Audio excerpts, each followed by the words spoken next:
Welcome to Astral Talk TV. I'm Kurtorian. And I'm Kenneth Conscious. And we're here to talk about all things spiritual. Well, today we're going to talk about astral travel stories, and we're going to get right into it. Astral travel is a funny thing. You go to sleep at night, you can leave your body, you can go into different dimensions, and you come back to your body, and sometimes you can bring things back with you. You can bring back wisdom, you can bring back messages, and sometimes energy can actually come back. Energetic forces can come back and attach itself to you, and a lot of people don't talk about that. You know what I mean? And that's why you want to make sure you're in a high vibrational state. You never want to be in a low vibration, because when you're in those low vibrations, you will go to another room that you probably won't like. So we always have to stay in a high vibration when we astral travel. I've had a lot of astral travel experiences. Kirk has had astral travel experiences. So we're going to be diving in depth into how to do this safely and what happens if you don't. Absolutely. Would you like to tell everybody one of your astral travel experiences? Because look, this guy has some crazy astral travel experiences. I don't know if they're crazier than mine, but I definitely want to hear about yours, and I want you to tell everybody about one of yours. Well, this astral travel experience happened about a few months ago, because I've always noticed I'm a big sushi lover. I like anime, and I like the whole mudras. I'm really into Kuji-in with the 9 hand seals, and I've always wondered, why am I into this stuff? Because when you come to this earth, sometimes you just like what you like, and those things are really gravitated towards. And so this night, I wasn't even planning to have an astral travel, but when I went to bed, when I woke up, I was in another realm. It was like a futuristic realm, and I had wings. I had very large wings, and I was flying, and I just couldn't believe what I was experiencing. But I knew this was not a lucid dream. This was an actual astral projection. And then so my wings, I just felt my wings flapping, and then once I got down to the surface, I seen a mirror, and it was a huge mirror. And by the way, if you really want to see what you look like in an astral travel, because this is just a vessel, look into a mirror if you ever get to see one, and that is the real you. And when I looked into this mirror, I was Asian, I had long hair, and I had very long wings, like angel wings. And I never forgot about that astral travel experience. And right when I noticed that I was Asian, that's why when you're in these planes, you really want to just make sure you're calm, because when I saw my actual self, I got really excited, and then boom, it snapped me right back into my body. And then, so right when I got up, I just started writing it down, and I was just like, wow. It just shows you that we are really going to different realms. We are really going to different timelines in this universe. It's not just the now. We're experiencing everything at once. So, yes. Do you think it's a timeline, or do you think it was your higher self that you saw? What do you think that was when you saw that version of you in the mirror? You know what? Honestly, I think that was just another version of myself in a different timeline. It could have been my higher self, but maybe it was me in a different timeline. I do have to meditate on that more.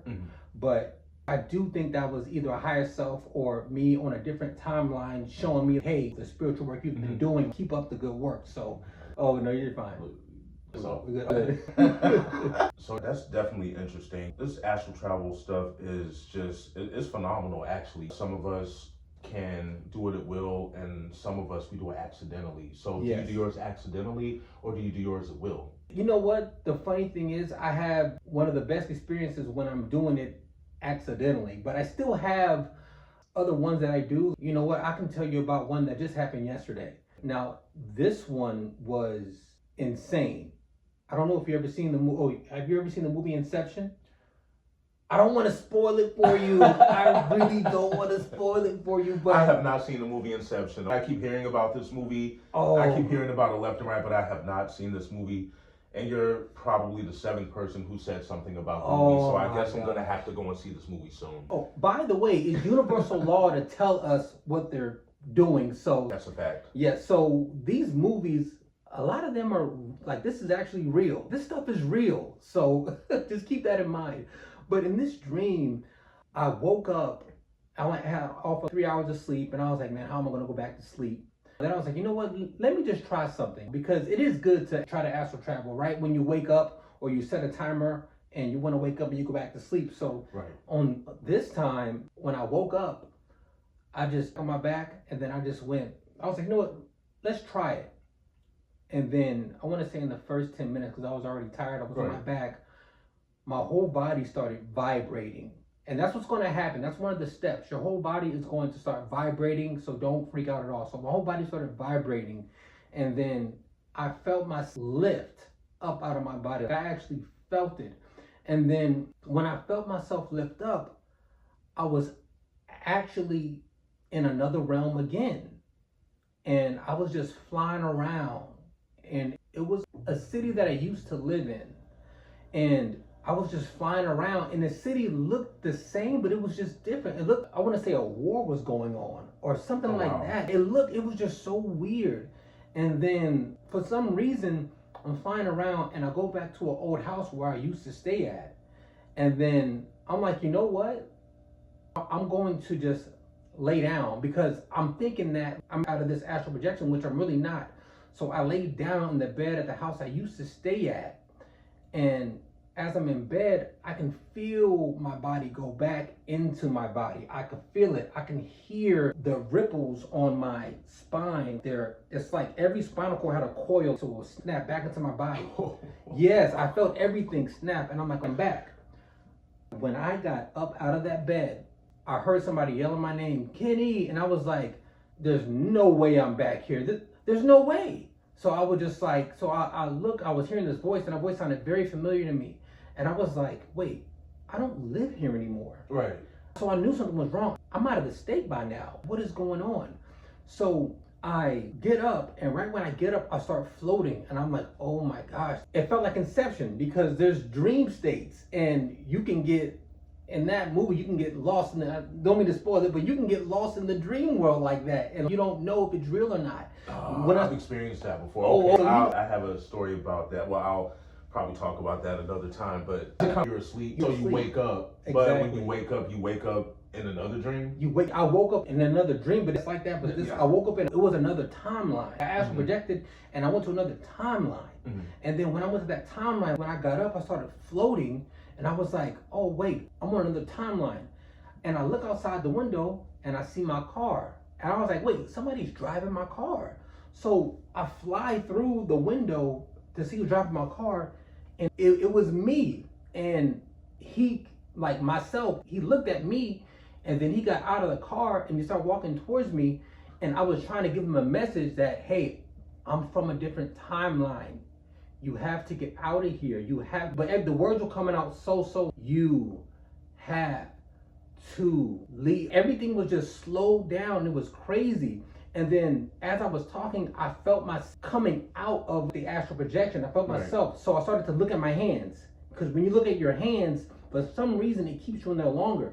And when I did that, I had a little bit more time to try to get off the message. But I'm not familiar with timeline jumping, just astral projection. But when you go across timeline, it's just different. And then myself was looking at me, and he was listening to me. But as he was listening to me, I was starting to drift off like this, and I couldn't control it. And he was just looking at me drift off, and then I woke up in my bed, and I looked at my hands, I got up, I'm like, I'm not floating, and I was like, wow, That's interesting. That is just so interesting. It kind of reminded me of when I was a kid. Crazy story, everybody. It's probably not as interesting as Kenneth's, but I'll tell you this. When I was 13 years old, I lived in this townhouse, and I remember waking up one night, and I got up to go walk into the hallway. So when I went to go into the hallway, I turned back around. Something just told me to look behind me. So when I looked behind me, my body was in the bed. So I had bunk beds at the time. So I slept on the bottom bunk. And when I looked, I saw my body there. So I didn't get freaked out or anything. It was just more so curiosity. I'm like, whoa, I walked out of this room. Can I walk through walls? What can I do? So I came back and I laid back in my bed and I was back into my body. But the craziest part is that when I closed my eyes and then I opened them again, there was a woman in the hallway. The craziest thing, it was a woman with long, brown, curly hair. And it was green smoke in that same hallway. Now by this time, I'm back in my bed. So I'm looking at her and she's just sitting there. A big black pot that she had. It was interesting. It was really weird. And it was made of cast iron. So it was really huge. And she was just sitting there and she was just stirring something inside of the pot. And like I said, it was this green smoke in the hallway. And then she turned and looked at me and she smiled. And then she turned back around and continued to start stirring. I wonder what is she stirring inside of here? Yeah. It was smoke coming out of there. It was green smoke in the hall, but it was white smoke. The smoke was white. This was coming up out of the pot. But in the hallway, the smoke was green. And the funniest part was that I told my mother about this, and my mother said that she saw the same woman in the hall. So I don't know if it was a woman who used to live in that townhouse. I don't know what that was, but she had this long dress on. I can't remember what color it was. I think it may have been black. Yeah. I'm really not sure. But that was really interesting that I had that. I don't know what about your story reminded me about what happened to me when I was 13. You know what I mean? I think the crazy part about that story is that your mom seen the same thing. She did. She's definitely a realist. Yeah, so that's she wouldn't say that unless she saw it. You know what I mean? That is something. That's crazy right there. And it really goes to show that these are literally real instances that we're going to these planes. Oh, absolutely. And it's really interesting. Some people, especially people who are of certain faiths, they think that this stuff is evil and ghosts are evil, spirits are evil. And some people think ghosts don't exist. The funny thing is pick their brain. Well, what do you think we're going to be when we die? Exactly. A spirit. Are we going to be evil? It's just crazy. So I've seen relatives who have passed on and they've come to see me, letting me know that they're okay and letting me know that everything's going to be okay with me. You know what I mean? So it's just a thing. But of course, at this point, I've been seeing stuff like this for a lot of years now. So this stuff just doesn't shock me anymore. But initially, again, when I was a kid, it was just like, whoa. But this whole astral travel thing is really real. Oh, I want to talk about it so bad, but I can't on another video. Oh, and by the way, on Fridays, I do spooky astral travel stories or just spooky stories in general. And my first story is going to be about my experience with astral travel and the crazy stuff that happened in that. So I want you all to stay tuned and look at that on Friday. It's definitely going to be something to watch. Yes, definitely. Yeah, Spooky Friday. What is it? Is it Spooky Fridays? The spooky astral. Oh, no. I edited that out too. Yeah, I know. I forgot what it was. It was something. I said it too. It was Spooky Astral Friday or Spooky Story. Something like that. I think that's going to be crazy. Yeah, that's going to be something. Yeah. Friday stories or Spooky Astral Fridays. It was something like that. I do want to touch on, though, when you talked about how when people pass, because a lot of people think that when people pass on, it's either heaven or hell. You either go to heaven or you go to hell, and that's not the case. It definitely is not. There's so many different dimensions you can end up at. Yes, there's so many, and if you don't focus on, if you're attached to things like materialistic things, money, just fame, if you have any addiction, when you pass on, if you still have the attachment to that, you're not going to go to a higher realm. You will actually get stuck here. You can. Yes, spirits do get stuck here, especially spirits that die with trauma, if they die with heart attacks. I remember when I channeled this spirit and it was somebody's relative, and when I channeled the spirit, I felt very strong energy. I felt very panicky energy, and my chest was just hurting. It was hurting so bad. I was like, hey, we got to end this session because my chest is just, it's hurting. Did he have a heart attack? What happened to him? And when they got back to me, they told me that he had congestive heart failure. So when a spirit when they die and they have attachment, or they don't try to meditation or elevate, they will get stuck. And that's why the monks, they know about this. That's why they're totally right-hand path. They're way right-hand path. They shave their head. They wear the same thing every day. They meditate 24 hours a day because they know that this world is an illusion. They know that this world is not real. They know this is in Malkuth, what is it? In the Kabbalah, Malkuth? Right. This is the physical. We're way down here. We got a long way to go. So just keep that in mind. If you have attachments, I'm not saying don't live your life, but just be aware that if you attach too much and if you don't practice non-attachment, if you pass, you may end up getting stuck. That is a possibility. That is possible. And it's interesting what you said about when you channeled someone's relative, because I remember a couple of years ago, I want to say it may have been 4 years ago, I had a channeling session with a client, and she wanted to know about her brother because her brother had passed away in a tragic way. And so when I looked into it, I was literally able to see where it happened, what part of the day it was. I remember it was dusk, and I remember it was on a street corner. And for the sake of YouTube, because of course it's words that we cannot use and we don't want the video blocked, I'll just say this. He was unalive. And by the way of something hitting the back of his head. I'll just say that you guys can read it between the lines. And the things that I felt that, of course, not at the same intensity, but I kept rubbing the back of my head. This is really so that's where he was hit. You know what I mean? Oh, wow. That was very interesting. This stuff really isn't for the faint of heart, and that's for sure. You know what I mean? That's crazy. That was definitely crazy. I still remember that. I don't know why that just came to my head, but that was one of the, I don't want to say one of the most interesting channels I've done, but that definitely just came to my mind just now, even though it happened so long ago. But there's so many different dimensions that you can go to. But the crazy part, and I've been told this as well, that where you go is depending on your faith. Really? How there's different religions and different types of faiths out here, and what they believe in as to where you go is where you go, up, down, wherever the place is, depending on the religion. So I guess if it's Christianity, it's like heaven and hell and stuff like that. I don't know what other religions would they believe in, but me knowing there's a gazillion different dimensions out here, there's a lot. You're going up, and then there's some on the sides that you can play around in, and not knowing where you're gonna go. And some people, believe it or not, have choices of where they can go. It's just different how you live your life. Of course, what you believe in, what you can connect to. It's a lot of factors, and this rabbit hole goes so deep. It does. And the human mind, I'm not saying that it can't expand, but so far, but the more knowledge you have, or the more you're around or into, more things open up, and you're able to see beyond. You're able to see things in a bird's eye view instead of things that just remotely scratch the surface. You know what I mean? And as we both know, there are some people who have passed away and thought that they were going to go certain places, and they found out the hard way that, hey, this afterlife isn't what I thought it was going to be. Yes. And some of them are stuck, and some people need help. They do. Getting off this plane, being earthbound, or getting crossed over. And some people are scared to cross over, you know what I mean? So this is very interesting too, to know that. And I want to talk about that a little bit, how you talked about how they have different places to go and they might think they're going to this place, but they're not. And so a lot of people, they say, well, you only live once, or live life to the fullest, but I don't hear people talking about, but what about preparing for death? What about training for death? We train for careers.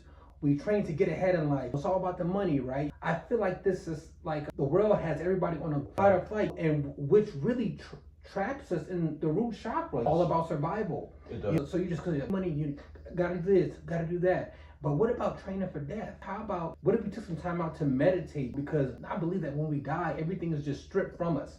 That coffee, I love cigars. That's an attachment that I have. So gotta get rid of cigars soon. Right. But it's just like, so when you have attachment like that, and if you're not training for death, and these monks, they got the secret sauce, because all they do, they have, and we're gonna talk about that in another episode, about the Tibetan Book of the Dead.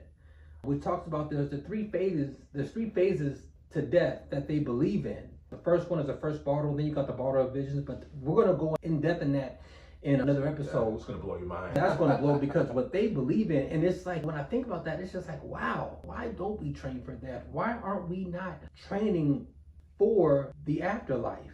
I really feel like that's very important to train and to sit and meditate and learn the astral plane, because when we pass away, we're go to the astral. If you make it off Earth, the next is the astral, which is the fourth dimension. And if you make it higher than that, that's great, but the astral plane it's very confusing. There's different timelines in there that we got to figure out. A lot. When they do say that you live once and stuff like that, but you do live once, but that's only in this vessel, because of course, spiritual people who watch this channel just as well as we know that you never die. No one ever really dies. That's true. And one time in this vessel, that's literally it. Just like in other realms, they don't even need this. This is the third dimension. This is Earth, the most dense dimension that a human can reside in. So knowing that we need skin, blood, and bones in order to survive is something all in itself.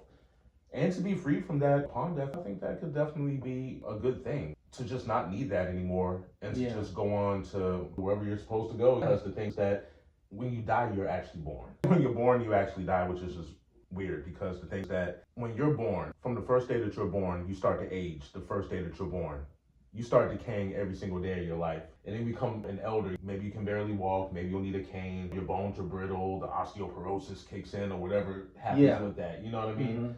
The body just ages every day, but we don't think about it, because it's just not something that we think about. We just don't think it's happening until you start to feel things. Or Yeah. you may look in the mirror one day and say, oh my goodness, where did this come from? Where did that come from? Oh my Yeah, God, oh my God, my exactly. kids are old now, whatever. Yeah. When it just hits you one day, because again, when you're living life, it just hits you like that. You know what I Yeah. mean?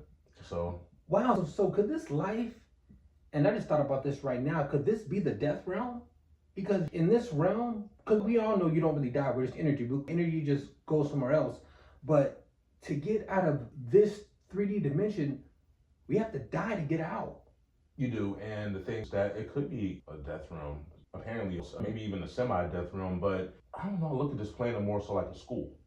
You're just passing Earth by, school, and you have okay. to learn different things in order to get out of here, learn Mhm. different lessons, and a lot of the things we go through on this planet, they don't feel good. The different experiences you go through, or the different cycles that you have to go through, and I know a lot of people talk about reincarnation, coming back, and I don't want to come back here. I know a lot of people don't want to come back, but the things that I don't want to go through that again. I don't want to go through trials and tribulations, or losing loved ones, or whatever comes with being on this planet. This is not a good thing. And it teaches you to like loved ones and friends. It's all, when I think about it, I love my family and friends, but if I really think about it, it's all just attachment. It's all attachment. So it's like, how can I be so close to them but without attaching? I love my mother. Absolutely. So it's like there's an attachment there. Mhm. So, but when I think about it, we're just spiritual beings living a human experience. Mhm. We're just passing through. So it's, in a sense, we shouldn't attach to anything. That is true. So When I used to hear that when I was younger, I couldn't grasp that concept. You know what I mean? But as I got older and practicing the art of detachment, it became better for me.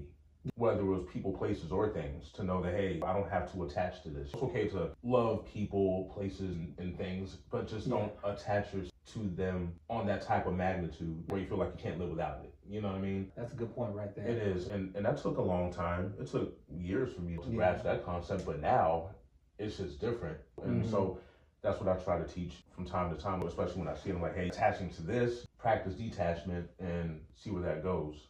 It's a just, and I want to get back to what you talked about, living this life, right? I remember I was watching a video from Bobby Hemmett, and he was just, this is not, life is, people say life is a blessing. Right. Bobby Hemmett would say, well, this is not a blessing.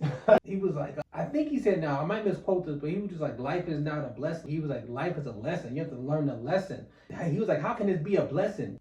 You fail. You fail all the way down here. Right. So it's like, how is this a blessing when you fail? This is a lesson. Right. So I thought about that, and I'm just like, dang.